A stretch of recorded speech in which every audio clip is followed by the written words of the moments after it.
Hi అండి. ఈరోజు పన్నీర్ కుర్కురీ ఇంట్లో సింపుల్‌గా, టేస్టీగా ఎలా తయారు చేసుకోవాలనేది అయితే చూసేద్దామండి. 100 గ్రామ్స్ పన్నీర్ తీసుకొని చిన్న చిన్న ముక్కలు కట్ చేసుకున్నాను. ఒక బౌల్ తీసుకొని అందులో ఒక కప్పు మైదా, 2 స్పూన్లు కార్న్‌ఫ్లోర్, 1 స్పూన్ కారం, కొంచెం పెప్పర్ పౌడర్, కొంచెం చాట్ మసాలా, కొంచెం మసాలా పౌడర్, తగినంత సాల్ట్ వేసుకొని కొంచెం కొంచెం వాటర్ వేసుకుంటూ బజ్జీల పిండిలా చిక్కగా కలుపుకోవాలండి. బాగా చిక్కగా కలుపుకుంటేనే మనకి పన్నీర్ ముక్కలు కూడా బాగా పడుతుంది. సో ఇలా పక్కన పెట్టేసుకోవాలి. తర్వాత ఒక కప్ అయితే కార్న్‌ఫ్లేక్స్ తీసుకొని ప్లేట్లో వేసుకొని పౌడర్ చేసుకొని పక్కన పెట్టుకోవాలండి. తర్వాత మనం చేసుకున్న లిక్విడ్ దాంట్లో ఇది కోట్ చేసుకోవాలి. ఇలా కోట్ చేసుకున్న తర్వాత ఇందులో కార్న్‌ఫ్లేక్స్లో కూడా ఒకసారి కోట్ చేసుకొని అన్నీ పక్కన పెట్టుకోవాలండి. మొత్తం అన్నీ పక్కన పెట్టుకున్న తర్వాత స్టవ్ మీద ఆయిల్ అయితే నేను ఆల్రెడీ హీట్ చేశానండి. ఆయిల్ అయితే హీట్ అయిపోయింది. ఇప్పుడు 4, 5 చొప్పున అయితే ఫ్రై చేసుకోవాలి బ్రౌన్గా వచ్చే వరకు.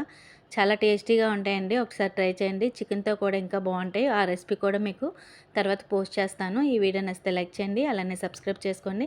టేస్టీ టేస్టీ పన్నీర్ కుర్కురీ అయితే రెడీ అయిపోయింది. ఈ వీడియో నచ్చితే ఒక లైక్ అయితే ఇవ్వండి. బాయ్ అండి.